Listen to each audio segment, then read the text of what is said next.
नमस्कार, मैं शिमला से राजेश मंडोत्रा। आप दिव्य हिमाचल टीवी देख रहे हैं। आज दिन के 6 बज गए हैं और दिन भर की अपडेट, जो बड़ी खबरें प्रदेश की हैं, वो हम आपके साथ साझा करते हैं। जो हमारे व्यूअर्स के माध्यम से हमें जो क्वेरीज आती हैं, उनका रिप्लाई भी इसी बुलेटिन के ज़रिए होता है। देखिए, आज अगर बरसात की बात करें तो मौसम अलर्ट तो आपके साथ बात करेंगे, लेकिन मुख्यमंत्री अभी अपर शिमला के दौरे पे हैं। आज अंतिम और दूसरा दिन है उनका इस दौरे का। फिर शिमला वापस आने वाले हैं। वापस आने के बाद कैबिनेट की बैठक का शेड्यूल तय होगा। वैसे 11 और 15 तारीख, ये 2 तारीखें ऐसी हैं जो मुख्यमंत्री के बाहर के प्रवास की हैं, यानी कि शिमला से बाहर की। तो वो आज अपडेट आपके साथ उस पूरा जो ये टूर आगे बढ़ने वाला है वो आपके साथ साझा करेंगे। लेकिन इसके साथ साथ जो और बड़ी घटनाएं हैं उनकी भी बात करेंगे। जो मंत्री नहीं बन पाए, आज एक मजेदार किस्सा आपके साथ है राजेंद्र राणा और सुधीर शर्मा का। वो आज हम इस डिस्कशन में ज़रूर लेंगे कि ये सोशल मीडिया या संकेतों के ज़रिए क्या बातें हो रही हैं और क्या मैसेज कन्वे करने की कोशिश की जा रही है। क्योंकि राजनीति में हर घटना जो है वो ऐसी होती है कि जिसका अर्थ होता है, और इसीलिए ये बात भी आज आपके साथ करेंगे। इसके साथ साथ जो बाकी बड़ी खबरें हैं उनकी बात, क्योंकि कैबिनेट की बैठक आ रही है, कैबिनेट की बैठक के लिए या कैबिनेट की बैठक से पहले जो बेस बनाया जा रहा है, उस बेस की बात करें तो एक महत्वपूर्ण अपडेट, सबसे बड़ी खबर जो आने वाले दिनों में आपके सामने आएगी, वो खबर है डिस्ट्रिक्ट कैडर खत्म करके स्टेट कैडर कर्मचारियों का बनाने की। आज आपको थोड़ा विस्तार से बताएंगे कि ये डिस्ट्रिक्ट कैडर और स्टेट कैडर की कहानी है क्या, और इन दोनों मामलों में क्यों राज्य सरकार के सामने इस बार ये सब्जेक्ट आया और ये फैसला लेने की कोशिश हो रही है। इसके साथ अगली बात आज करेंगे, हमें जो लोक सेवा आयोग है उसकी चिट्ठी की। एक चिट्ठी आई है राज्य सरकार को, उस चिट्ठी से हड़कंप मच गया है, और उस हड़कंप मचने का बड़ा एक कारण है। इसके बाद क्यों जो ओएसडी हैं उनको पत्र लिखा गया हमीरपुर, और साथ में उनको पत्र लिखने के साथ साथ जो आईटी डिपार्टमेंट है उसको अलर्ट कॉल की गई है। ये दोनों बड़ी अपडेट हैं, और ये दोनों ही अपडेट है रुके हुए रिजल्ट को लेकर। जो हमारे व्यूअर बार बार अपडेट चाहते हैं, जानकारी चाहते हैं कि रुके हुए रिजल्ट पे आगे क्या हो रहा है। 3 विभागों को मुख्यमंत्री ने एक नए आदेश दिए हैं, उनकी बात करेंगे आज, और ग्राउंड जीरो पर सीएम के जाने के बाद जो नए ऑर्डर हुए हैं उनकी भी आपको जानकारी देंगे। जेबीटी बनाम बीएड केस में एक बड़ी अपडेट आज सामने आई है, और इसीलिए इस मामले में राज्य सरकार बड़ा कदम आगे उठाने जा रही है। उससे पहले एक बेस तैयार हो रहा है, और उस बेस को लेकर आज एक बैठक थी जिसकी जानकारी आज हम आपको देंगे।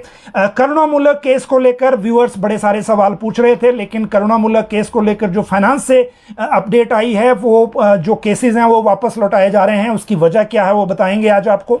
एनटीटी भर्ती में आंगनबाड़ी को सशर्त लेने का प्रपोजल बना है, लेकिन कैसे ये जो भर्ती हो पाएगी। और दूसरी बात इसमें एक जो काम की है वो ये है कि इस भर्ती में जो नई डिप्लोमा शुरू होना है उसका जो सिलेबस है वो किस तरह का होगा। ये दोनों चीज़ें आज हम बात करेंगे। नीट काउंसलिंग क्यों कोर्ट जाएगी, आज ये जानकारी देंगे। जो एजुकेशन सेक्रेटरी हैं उनको एक राहत हाई कोर्ट से मिली है, वो बात करेंगे। एचआरटीसी ड्राइवर भर्ती की अपडेट देंगे। पीईटी प्रमोशन की भी बात करेंगे कि ये मामला है क्या, और क्यों ये जो डिमांड है वो पीईटी की तरफ से अभी आई है। और इसके साथ साथ जो बाकी मामले हैं, सेब के ट्रकों के हादसे हों, वीआईपी दर्शन का विरोध हो, जो कल हमने इसी बुलेटिन में मामला लिया था, उसका विरोध होना शुरू हो गया है।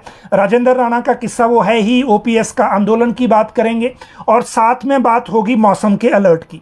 देखिए, शुरुआत मौसम के अलर्ट के साथ, क्योंकि फिर एक एक करके सारी चीज़ें जिस सीक्वेंस में मैंने आपको बताई हम उस ढंग से बात करेंगे।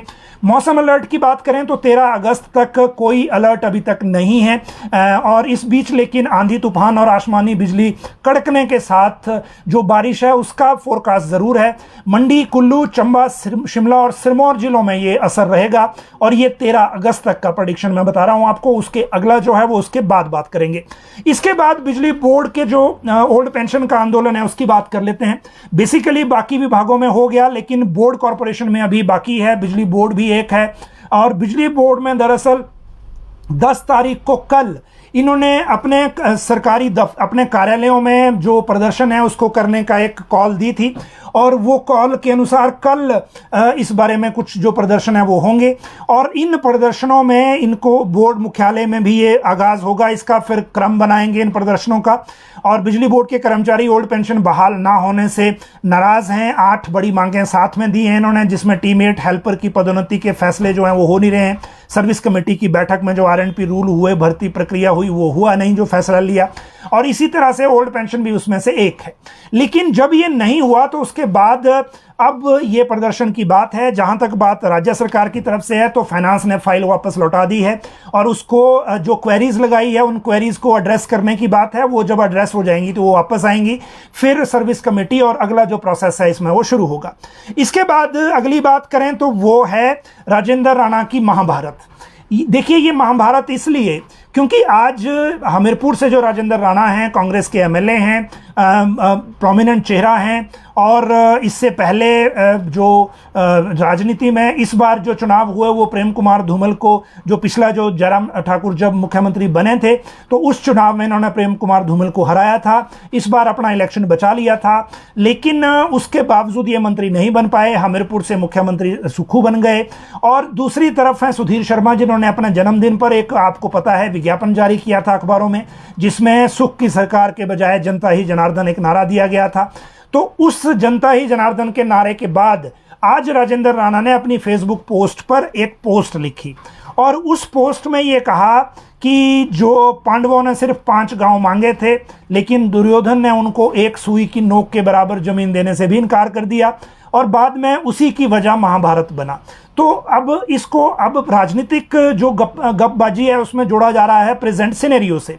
जिस तरह से सुधीर शर्मा और राजेंद्र राणा को इग्नोर कर दिया गया था जब कैबिनेट का विस्तार हुआ या कैबिनेट बनी पहली बार, 3 सीटें अभी भी खाली हैं, विस्तार होना भी तय है, लेकिन इसमें कौन आएगा कौन नहीं आएगा, कई तरह की चीज़ें सोशल मीडिया पे चल रही हैं। लेकिन हम लिमिट कर रहे हैं खुद को सिर्फ इनके फेसबुक पोस्ट के ज़रिए। अच्छा, उस फेसबुक पोस्ट को रिस्पांस भी ऐसा मिला है कि अभी जो कमेंट्स हैं वो भी थाउजेंड्स में चले गए हैं, और इन्हीं कमेंट्स में से एक कमेंट जो है वो सुधीर शर्मा का भी है। सुधीर शर्मा भी ऐसे शख्स हैं जो युवा हैं, कांगड़ा से ब्राह्मण चेहरा हैं, चुनाव अभी जीते थे, पहले मंत्री रह चुके हैं, अनुभव इनके पास है, उसके बावजूद मंत्री नहीं बने। राजेंद्र राणा की पोस्ट पर इन्होंने खुद लिखा कि तुलसी नर का क्या बड़ा, समय बड़ा बलवान, भिला लूटी गोपियां, वही अर्जुन वही बाण। तो ये संकेतों की भाषा है अब, और इन्हीं संकेतों की भाषा में जो राजनीति में अभी बातचीत चल रही है। आगे इसका रिजल्ट क्या निकलेगा वो बाद में पता लगेगा, लेकिन इतना ज़रूर है कि कांग्रेस में या सरकार में, दोनों जगह आने वाला जो वक्त है वो इंटरेस्टिंग होने वाला है, ये इसमें कोई शक नहीं है। इसके बाद अगर अगली बात करें तो जो अगली बात है, अगला जो विषय है वो है वीआईपी दर्शन के विरोध का। कल हमने आपको जो चिंतपूर्णी मंदिर में एक व्यवस्था बनी थी कि आप 1100 रुपये की पर्ची कटवाइए और जो अलग से आप दर्शन कर लीजिए, उसमें अलग से दर्शन करना है तो बुजुर्गों को भी पैसे देने हैं, दिव्यांग हैं उनको भी पैसे देने हैं, लेकिन जो पॉलिटिकल लोग हैं, मंत्री विधायक जो जाएंगे, उन सांसद हैं, उनसे कोई पैसा नहीं लेंगे। तो ये जो आज बीजेपी के पूर्व मंत्री हैं और भाजपा विधायक हैं विक्रम सिंह ठाकुर जसवा परागपुर से, इन्होंने इसका विरोध किया है सबसे पहले। और ये जो विरोध है, इन्होंने कहा कि देवभूमि हिमाचल में मंदिरों में वीआईपी दर्शन के लिए 1100 रुपये चुकाने का जो व्यवस्था है, निर्णय है, ये दुर्भाग्यपूर्ण है, और इस फैसले को वापस लिया जाए, सरकार जल्दी इसको वापस ले, क्योंकि मंदिरों में दर्शन के लिए शुल्क चुकाना पड़ेगा। तो वीआईपी कल्चर को हमें ख़त्म करना चाहिए, और ये वीआईपी कल्चर को बढ़ाने की बात है। तो इसका जो है वो मंदिरों में दर्शन के लिए शुल्क किसी भी तरह का लगाया जाना जो है वो खिलवाड़ है, और भाजपा जो है इसका विरोध करती है। तो ये जो एक कल की जो बात थी वो आज उसका विरोध सामने आ गया है, तो इसलिए हमने इसकी जानकारी आपको दी। अब बात करते हैं सड़क हादसों की, पर्टिकुलरली जो सेब का क्षेत्र है उसकी, क्योंकि पिछले 24 घंटे में 2 हादसे हो गए हैं, 4 लोगों की मौत हो गई है, और संयोग यह है कि दोनों ही हादसों में ट्रक या ट्राला इन्वॉल्व है। कल जो छैला की कैंची है वहाँ पे जो ट्राला है बेकाबू हो गया, क्योंकि जो ब्रेक उसकी लगी नहीं, उसके बाद 4 गाड़ियों को हिट किया, एक गाड़ी क्रश कर दी, उसमें एक दंपति की मौत हो गई, तो दोनों हस्बैंड वाइफ की उसमें डेथ हो गई। ये अनफॉर्चुनेट इंसिडेंट कल 6:30 बजे शाम का है।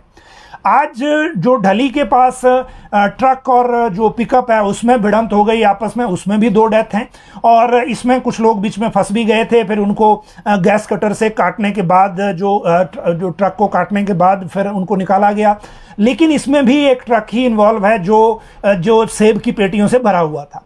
अब आप पिछले साल के अगर आंकड़े देखें तो पिछले साल जो सेब के सीजन में शिमला रीजन में और जहां भी सेब ढुलाई का क्षेत्र है वहां टोटल 129 हादसे हुए। इसमें 61 लोगों की जान गई, 247 लोग घायल हुए। इस बार भी शुरुआत अब तक 5 लोगों की मौत हो चुकी है। हादसे जो हैं वो 4-5 इसमें हो चुके हैं, 2 ये बड़े हैं। लेकिन इन हादसों से सबक क्यों नहीं लिया जाता, ये सबसे बड़ा सवाल है। एक प्लान जो है वो एसपी शिमला ने बनाया था अभी सेब सीजन के लिए ही।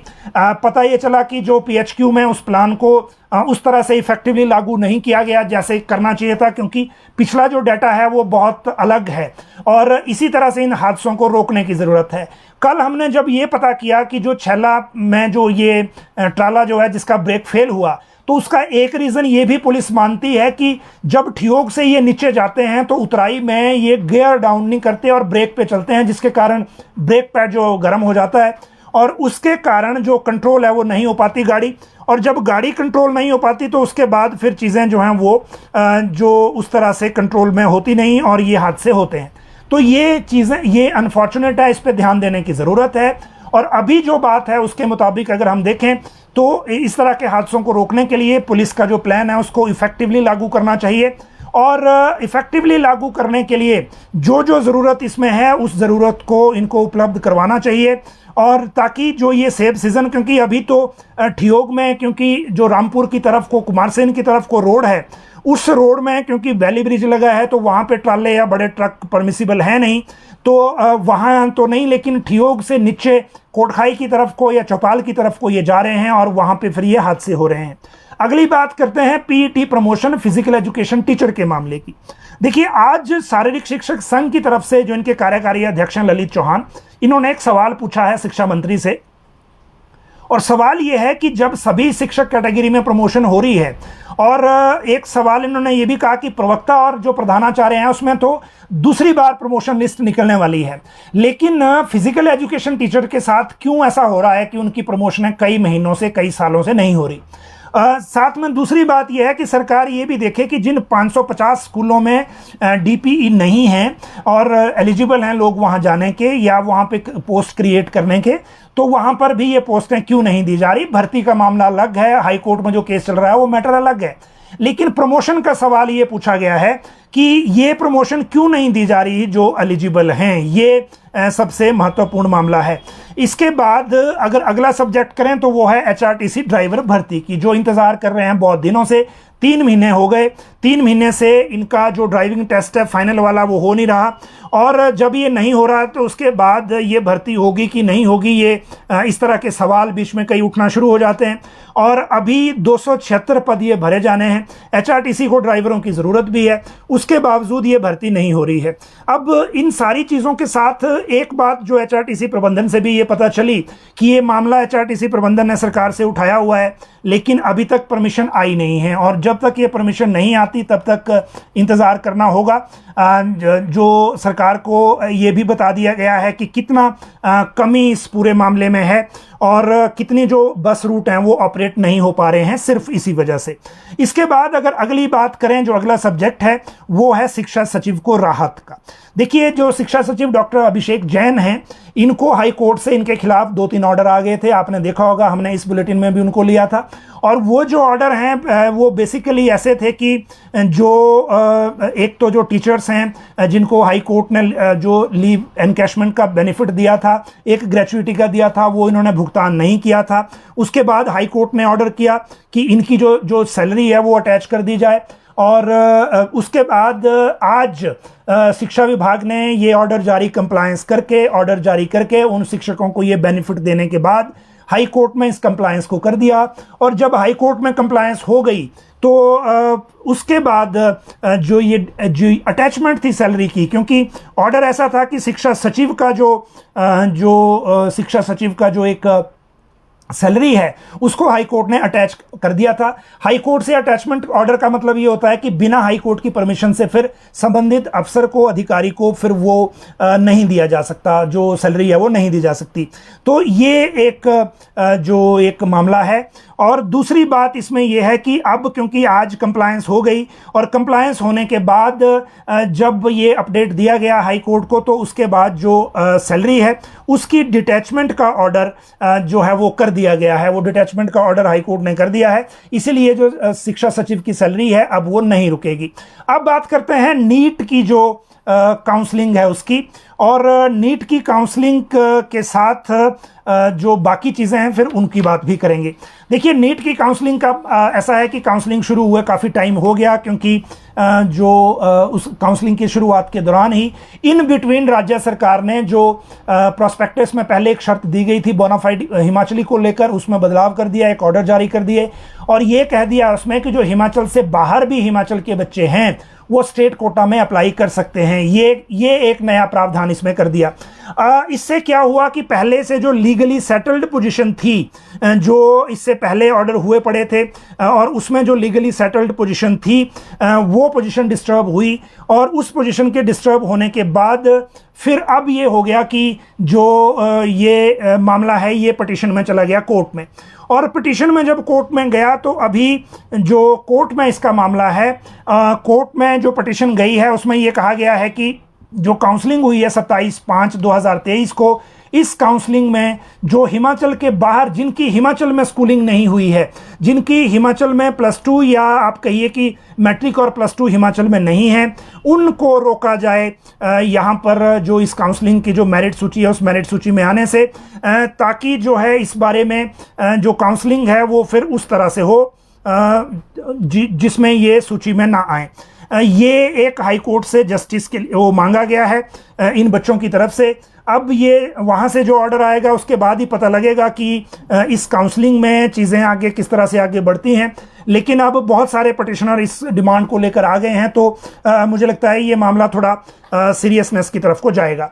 लेकिन इससे पहले ये सेटल्ड पोजीशन थी, उस टाइम भी कोर्ट केस गए थे जब बोनाफाइडी में डिफरेंस किया गया था। उसमें यह किया गया था कि जो हिमाचल के स्कूलों से पढ़ा है बच्चा, सिर्फ वही हिमाचल के कोटे में अप्लाई कर सकता है, और बाकी राज्यों में भी यही व्यवस्था थी। मान लीजिए कोई कोटा से मैं पढ़ रहा है या चंडीगढ़ में पढ़ रहा है, तो वो पंजाब या फिर चंडीगढ़ या फिर राजस्थान जिस स्टेट में है उसी स्टेट का कोटा वो लेता था। लेकिन इस बार पोजीशन चेंज हुई और उसके कारण ये कोर्ट में केस गया है। अब कोर्ट में जो होगा तो उस ढंग से आगे देखेंगे। अब बात करते हैं एनटीटी में आंगनबाड़ी की। आज इसको लेकर 2 अपडेट हमारे पास हैं। पहला अपडेट ऐसा है कि एनटीटी की भर्ती को लेकर एक कैबिनेट का जो नोट है वो ड्राफ्ट करके एलिमेंट्री एजुकेशन डायरेक्टरेट ने दे दिया है एजुकेशन सेक्रेटरी को, जो एजुकेशन मिनिस्टर से डिस्कस होने के बाद, मुख्य सचिव से बात होने के बाद फिर कैबिनेट के लिए आगे पुट अप होगा। मुख्यमंत्री अभी अपर शिमला के दौरे पे हैं, जब वो आएंगे तो कैबिनेट की डेट तय होगी और उसी के साथ फिर विधानसभा का सत्र भी तय होना है जो सितंबर में होने जा रहा है। वैसे कैबिनेट अब 15 अगस्त के बाद होने की पॉसिबिलिटी है, और जो विधानसभा का सेशन है वो 10 सितंबर के बाद होने की पॉसिबिलिटी है। जब तक फाइनल नोटिफिकेशन नहीं आ जाती, जब तक फाइल पर डेट कोई मेंशन नहीं हो जाती, तब तक हम इस चीज़ को आपके साथ डेट को एटलीस्ट डिस्कस नहीं करेंगे। जहां तक बात है अब एनटीटी की, तो एनटीटी को लेकर एक बात तो ये हुई है कि जो कैबिनेट नोट भेजा गया है राज्य सरकार को जो शिक्षा सचिव के शिक्षा विभाग के माध्यम से, उसमें जहां तक जो जोन ऑफ एलिजिबिलिटी है उसको डिफाइन किया गया है कि जो 2 साल जिनका डिप्लोमा रिकॉग्नाइज्ड इंस्टीट्यूट से एनटीटी का है उनको माना जाए, जैसा कि एनसीटी में प्रावधान है। दूसरा इसमें दिया गया है कि जो आंगनबाड़ी वर्कर हैं उन वर्कर्स को लिया जाए जो एनटीटी डिप्लोमा के लिए जो एलिजिबिलिटी है उतनी शैक्षणिक योग्यता रखते हैं, तो उनको भी इसमें मौका दिया जाएगा, ये प्रपोजल है उसमें। और उनके लिए एक ब्रिज कोर्स का प्रोविजन अलग से किया जाएगा, उनको ब्रिज कोर्स राज्य सरकार करवाएगी जिनको एनटीटी में लिया जाएगा। अब इसका मतलब ये हुआ कि आंगनबाड़ी वर्करों के लिए एक तरह से ये प्रमोशन का एक चैनल खुल गया। इनके लिए एक प्रमोशन चैनल सुपरवाइजर के लिए पहले से है, ये दूसरा प्रमोशन चैनल खुलेगा अगर वो एनटीटी में एंट्री कराते हैं।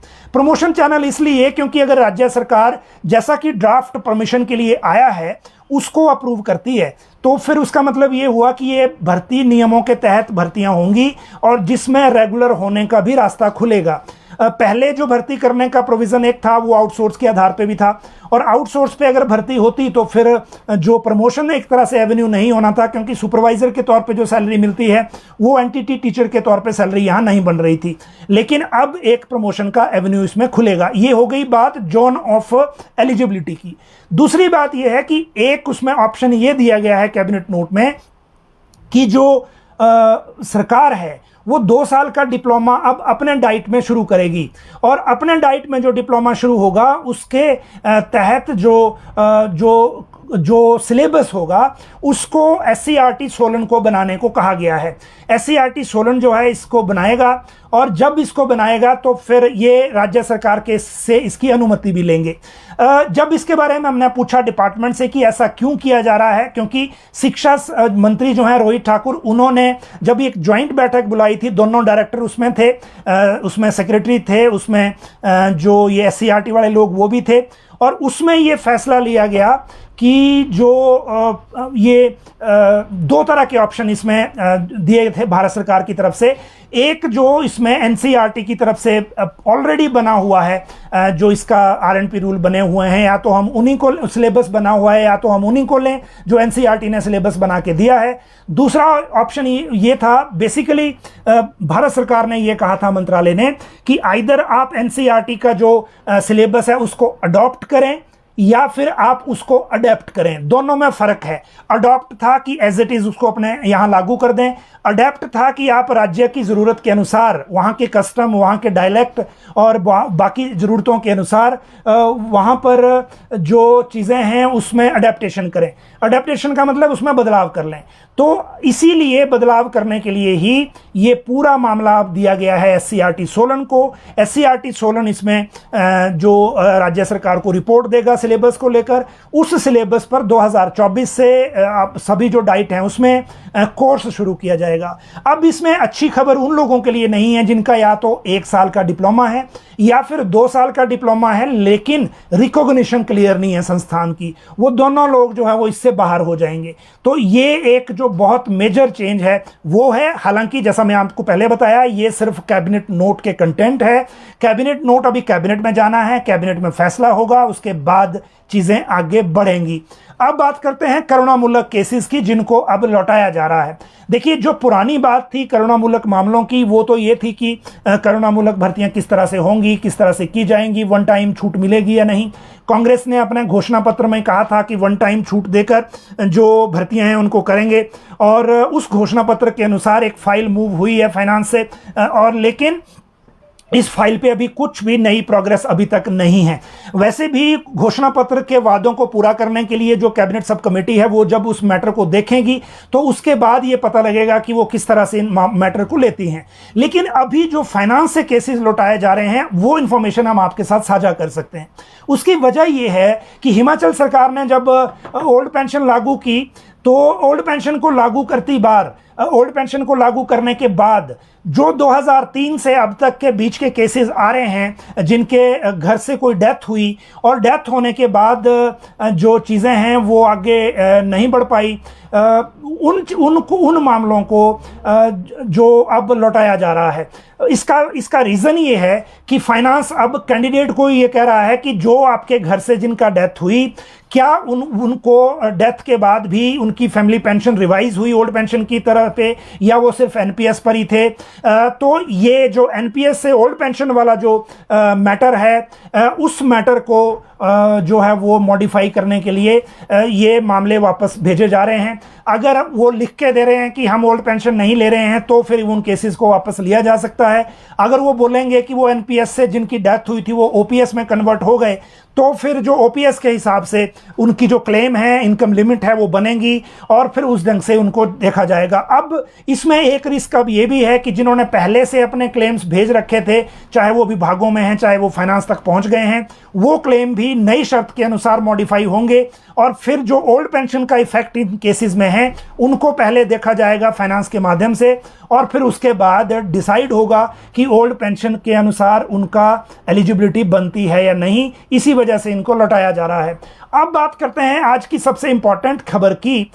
सबसे बड़ी नहीं लेकिन सबसे इंपॉर्टेंट, सबसे बड़ी खबर जो है वो है कैडर में जो चेंज होगा उसकी।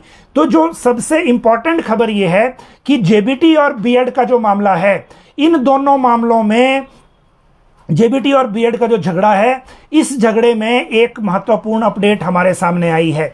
और महत्वपूर्ण अपडेट यह है कि राज्य सरकार वंस फॉर ऑल इस मैटर को खत्म करना चाहती है। और इस मैटर को खत्म करने के लिए जो शिक्षा मंत्री रोहित ठाकुर ने आज एक महत्वपूर्ण बैठक बुलाई थी। इस बैठक के लिए एजुकेशन बोर्ड के चेयरमैन को धर्मशाला से शिमला बुलाया गया था और बाकी जो अधिकारी हैं जो इन भर्तियों को देखते हैं, डायरेक्टरेट के, सचिवालय के, उनको भी बिठाया गया था। आपको याद है कि बीएड और जेबीटी का झगड़ा ही सबसे ज्यादा वहां से बड़ा, जहां बीएड का जो टेट है, जेबीटी का जो टेट है, वो बीएड वालों को भी करने की परमिशन दी गई और वो भी सुप्रीम एनसीटी की एक चिट्ठी के आधार पर, जो चिट्ठी सुप्रीम कोर्ट में अंडर स्क्रूटनी थी, जिसमें अभी डिसीजन आना है जजमेंट रिजर्व होने के बाद।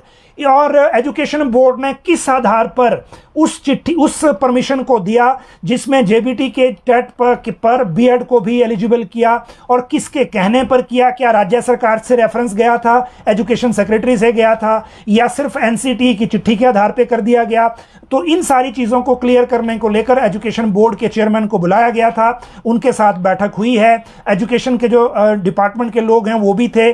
उसके बाद अब मामला एडवोकेट जनरल तक भी जा सकता है, क्योंकि इधर हाई कोर्ट में केस चल रहे हैं जेबीटी भर्ती के, क्योंकि बीएड वाले बीच में जब आ गए तो फिर जेबीटी का नंबर ही नहीं आ रहा है। और दूसरी तरफ जो सुप्रीम कोर्ट में जजमेंट रिजर्व है राजस्थान से जो गई थी, जिसमें हिमाचल ने भी रिप्लाई फाइल किया है। तो इन सारी सिचुएशन को देखते हुए शिक्षा मंत्री रोहित ठाकुर ने, आपको याद है, कुछ दिन पहले बीएड वालों को टेबल टॉक के लिए बुलाया, जेबीटी वालों को टेबल टॉक के लिए बुलाया था। और इस बातचीत के बाद किन चीज़ों को लेकर आगे चीज़ें बढ़ी हैं वो अभी जानकारी नहीं मिल पाई थी। In the mean time education board के चेयरमैन को बुलाया गया और अब आने वाले दिनों में क्या क्या चेंजेस होंगे वो देखना होगा। क्या सरकार टेट के जो नियम है उनमें बदलाव करेगी, या जो भर्ती नियम, क्योंकि देखिए एक लीगल पोजीशन है यहां पर। एक तरफ हमने आरएनपी रूल नहीं बदले जेबीटी भर्ती के, दूसरी तरफ जो एनसीटी की चिट्ठी है उसको हमने एक्सेप्ट नहीं किया, मतलब अपने यहां लागू नहीं किया। उसके बावजूद जेबीटी की भर्ती में बीएड को कैसे एंटरटेन किया जा रहा है, ये एक सबसे बड़ा लीगल क्वेश्चन है। और लीगल क्वेश्चन में डिफेंस लिया था एलिमेंट्री एजुकेशन ने कि हमारे डिप्टी डायरेक्टर ने इसलिए लिया क्योंकि एजुकेशन बोर्ड ने टेट की अनुमति दे दी बीएड को, जेबीटी वाले टेट की। दोनों का टेट अलग होता है, जेबीटी का टेट अलग है, बीएड का टेट अलग है। जिसने बीएड का टेट किया है वो जेबीटी के लिए पात्र नहीं था, लेकिन जब इनको एलिजिबिलिटी दे दी गई कि आप जेबीटी का टेट भी कर सकते हैं, तो उसके बाद ये सारा कंफ्यूजन हुआ और उसी कंफ्यूजन को डिप्टी डायरेक्टर ने अपने यहां लागू कर दिया। जबकि राज्य सरकार ने ना तो भर्ती नियम बदले हैं, ना ही एनसीटी की जो नई चिट्ठी है उसको अडॉप्ट किया है। और ये ऐसा कई मामलों में, बहुत से विभागों में है कि भारत सरकार की कोई एजेंसी अगर कोई भर्ती नियम बनाती है तो उसको राज्य अगर इंप्लीमेंट नहीं करना चाहे तो वो कर सकता है। इसमें ऐसा नहीं है कि वो मैंडेटरी हो गया वंस फॉर ऑल सभी राज्यों के लिए। तो ये 2-3 क्वेश्चन बहुत इंपॉर्टेंट इसमें हैं। आज की बैठक के बाद क्या नया होगा वो देखने वाली बात आगे होगी, लेकिन जिस तरह से शिक्षा मंत्री एक गंभीर व्यक्ति हैं, वो हर मसले को पहले समझते हैं, समझने के बाद कंसर्न लोगों के साथ बैठक करके उस पे एक खाका बनाते हैं और फिर डिसीजन होता है। इस मामले में जो भी डिसीजन होगा आपके सामने आ जाएगा। एक बड़ी बैठक आज हुई है। अब बात करते हैं मुख्यमंत्री ने जो 3 विभागों को ऑर्डर किया है उसकी, और जो इन्होंने डिसीजन लिए हैं ग्राउंड जीरो पर जाकर अपर शिमला के, उसकी, इसमें 3 विभागों का ऑर्डर महत्वपूर्ण है। देखिए, पीडब्ल्यूडी, बागवानी विभाग, और जो तीसरा महकमा है वो है पीडब्ल्यूडी है, बागवानी है, और ये जो विभाग है लोक निर्माण विभाग है और बागवानी विभाग है, और इसके साथ है एक विभाग जल शक्ति विभाग। इनको ये कहा गया है कि आप 24 घंटे काम करेंगे, बीच में कोई सैटरडे संडे हफ्ते भर कोई नहीं होगा, चाहे सैटरडे हो चाहे संडे हो। 15 अगस्त तक सभी सड़कें खुली चाहिए अपर शिमला की, और जो सेब को निकालने के लिए सड़क महत्वपूर्ण है उसमें कोई ऐसी चीज़ नहीं होनी चाहिए कि वो सड़क बाधित है इसलिए सेब नहीं निकला। और इसके लिए सैटरडे संडे गजेटेड हॉलीडे इस तरह की कोई बहाना नहीं चलेगा। इन 3 विभागों को ये डायरेक्शन हुई है। ये एक ऑर्डर था जो मैंने आपको बताया, 15 अगस्त डेडलाइन घोषित की गई है और इस डेडलाइन के मुताबिक इन सबको काम करना होगा। दूसरी बात जो है जो हुई है वो जो डिसीजन है उसमें जो दिल्ली के जो कुंडली में एक सीए स्टोर राज्य सरकार अपना बनाएगी ताकि जो सेब है दिल्ली जो जाता है उसको वहां रखा जा सके। तीसरी जो डिसीजन है इसमें वो ये है कि जो टेंडर हैं वो शॉर्ट टर्म होंगे। अब लॉन्ग टेंडर जो नहीं होगा, शॉर्ट टर्म में पीडब्ल्यूडी काम करेगा ताकि सड़कों डंगों और बाकी जो काम है वो किया जा सके। दागी सेब जो है उसका जो रेट है वो राज्य सरकार बढ़ाएगी। ये भी अपने आप में एक बड़ा डिसीजन खासकर सेब प्रभावित क्षेत्र, सेब उत्पादक क्षेत्र के लिए किया गया है। अब इसके बाद बात करते हैं हमीरपुर जो भर्तियां रुकी हैं उन भर्तियों को लेकर जो एक बड़ा अपडेट हमारे सामने आया है उसकी। दरअसल हम जो लोक सेवा आयोग है उस लोक सेवा आयोग ने रुकी हुई भर्तियों को लेकर राज्य सरकार को एक चिट्ठी भेजी है। उस चिट्ठी से हड़कंप मच गया है और ये चिट्ठी क्या है वो हम आपको बताते हैं। आपको याद है हमने इसकी एक्सक्लूसिव आपको जानकारी दी थी कि राज्य सरकार ने 3 नए पोस्ट कोड रिजल्ट निकालने को लेकर लोक सेवा आयोग को दिए हैं। पहले दिए थे 7 पोस्ट कोड, उसमें से 6 का रिजल्ट घोषित हो गया था। 7वां जो है वो वापस कर दिया था क्योंकि उसमें रिटन टेस्ट नहीं लिया था। एक पद था इसमें भरने को और रिटन टेस्ट नहीं लिया था हमीरपुर आयोग ने और रूल्स में ये प्रोविजन था नहीं, तो ये वापस लोक सेवा आयोग ने राज्य सरकार को वापस भेज दिया था। तो ये हो गई बात पहली किश्त की। दूसरी किश्त में 3 पोस्ट कोड भेजे गए थे। Post code 958 veterinary pharmacist, post code 967 dispenser, post code 973 electrician.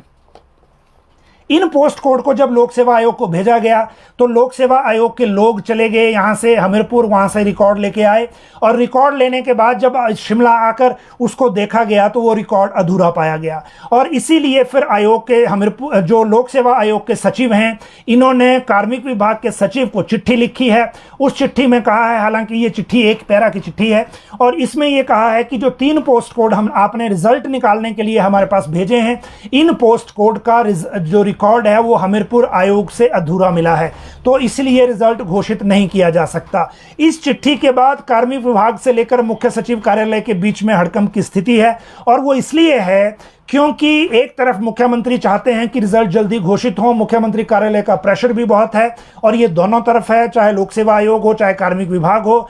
लेकिन दूसरी तरफ जो लोक सेवा आयोग ने चिट्ठी लिखी उस चिट्ठी में अब पूरा ऑनस आ गया हुआ है आईटी विभाग पर, क्योंकि जो हमीरपुर कर्मचारी चयन आयोग की वेबसाइट और पोर्टल था उस पोर्टल को इनडेफिनेट बंद कर दिया गया और अब आईटी विभाग ने ये वर्बली जवाब दिया है सरकार को कि हमने इसलिए डिसेबल किया क्योंकि विजिलेंस ने लिख के दिया था।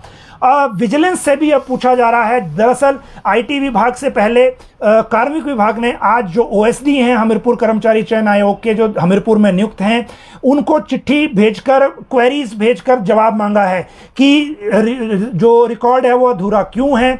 दूसरा जो आपका जो पोर्टल है, क्योंकि लोक सेवा आयोग का कहना है कि जो ये रिकॉर्ड अधूरा है उसकी सबसे बड़ी वजह ये भी है कि जो वेबसाइट है उसको बंद कर दिया गया, डाटा एक्सेसिबल नहीं है और जो पोर्टल है जिस पे लोगों ने अप्लाई किया था और जिसके माध्यम से आयोग अपने रिजल्ट अपलोड करता है वो भी डिसेबल कर दिया गया है। तो जो रिकॉर्ड है भर्तियों का वो कंप्लीट नहीं मिल रहा है। तो सरकार ने ओएसडी को आज पत्र भेज दिया है, पहले तो कार्मिक विभाग ने, कि जो लोक सेवा आयोग ने कहा है आप 3 चीजें इनका जवाब दीजिए, और दूसरी तरफ आईटी के डायरेक्टर को कहा गया है कि आप ये रिप्लाई दीजिए कि जो पोर्टल है वो और जो वेबसाइट है क्या वो लिमिटेड एक्सेस के साथ खोली जा सकती है कि नहीं, क्योंकि जब तक वो खोली नहीं जाएगी तब तक रिजल्ट पूरे नहीं आएंगे, क्योंकि बहुत सारा डाटा क्योंकि ऑनलाइन चल रहा था, ऑनलाइन ही अपलोड हो रहा था, ऑनलाइन ही एप्लीकेशंस थी, तो ये फिर मैच नहीं कर रहा है। तो ये इस चिट्ठी के बाद जो आज हलचल हुई है वो हमने आपको बता दिया और इस हलचल की सबसे बड़ी वजह यह है कि सरकार चाहती है कि रिजल्ट जल्दी निकलें। जहां तक बात है एफआईआर वाले मामलों की, तो वो मामले अभी जो हैं इंतज़ार उसके लिए करना पड़ेगा, क्योंकि उन मामलों को लेकर अभी भी रिजल्ट की सिचुएशन में हम नहीं हैं। पहले जो मैंने कल आपको अपडेट दी थी, उस अपडेट के अनुसार वो फाइल कंप्लीट अभी हो रही है, सबके व्यू पॉइंट उसमें आ रहे हैं, और उसके बाद मुख्यमंत्री के आने के बाद ये पॉसिबल है कि उनसे कोई निर्देश लिए जाएं और उसके बाद इसमें बात हो। अब बात करते हैं जो जिला कैडर खत्म करने की बात है उसकी, और ये अपने आप में एक इंपॉर्टेंट मैटर है। देखिए, हिमाचल में जो बहुत सारी कैटेगरीज में जिला कैडर है, बहुत सारे विभागों में है, और इन कर्मचारियों को जिलों से बाहर नहीं बदला जा सकता। वर्तमान में जब सुखविंदर सिंह सुक्खू की सरकार बनी, तो बनते ही सबसे पहले पेपर लीक का मामला हमीरपुर आयोग का आ गया, और हमीरपुर आयोग का जब मामला सामने आ गया तो उसमें जो कैडर वाली बात थी, ये सीएम के और सरकार के समझ में आ गई।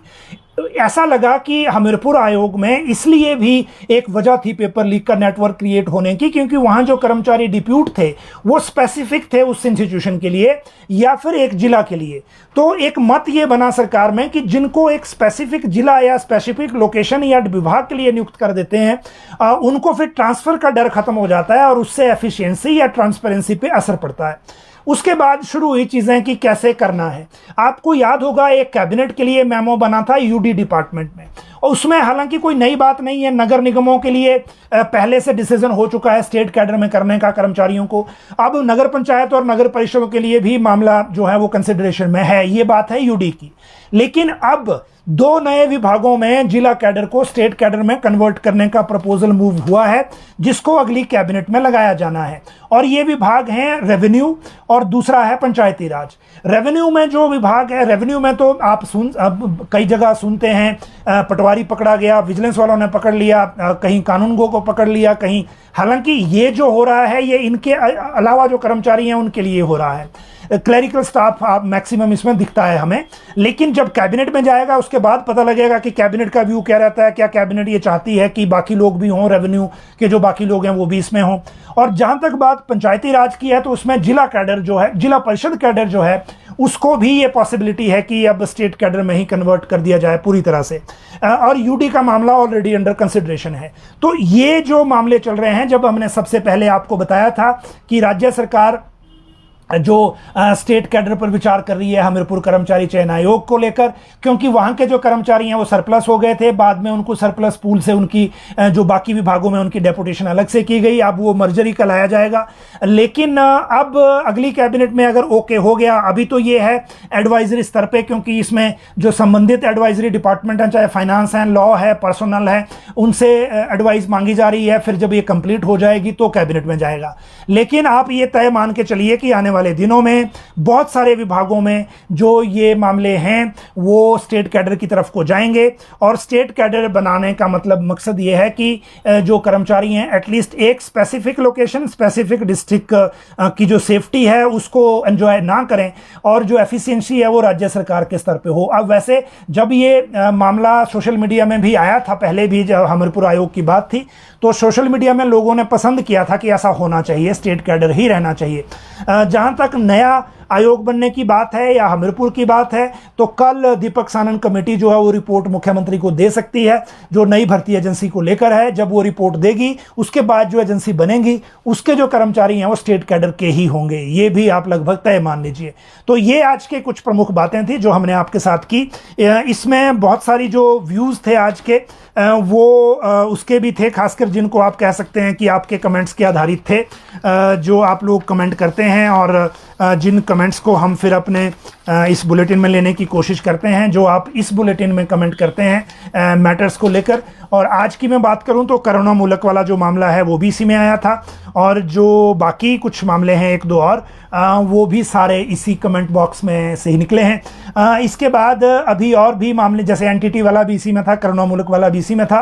कुछ मैटर्स हैं जैसे जिन्होंने ओल्ड पेंशन के लिए अपना अमाउंट जमा करा दिया है महीना भर पहले, लेकिन उनको ओल्ड पेंशन अब तक नहीं मिली, या जो इस तरह के कुछ मामले आ रहे हैं जिसमें नई भर्तियों की बात भी है, खासकर बैच वाइज की एजुकेशन में। तो उनकी बात मैंने आपको कल भी बताया था कि जैसे ही फाइल में थोड़ी सी मूवमेंट होगी हम इसकी जानकारी आपको ज़रूर देंगे। लेकिन आज जो बातें थी वो आपके साथ कर ली। आप सब लोग लाइव जुड़े, बहुत बहुत शुक्रिया। कल फिर मिलेंगे इसी समय इसी प्लेटफॉर्म पे। बहुत बहुत धन्यवाद।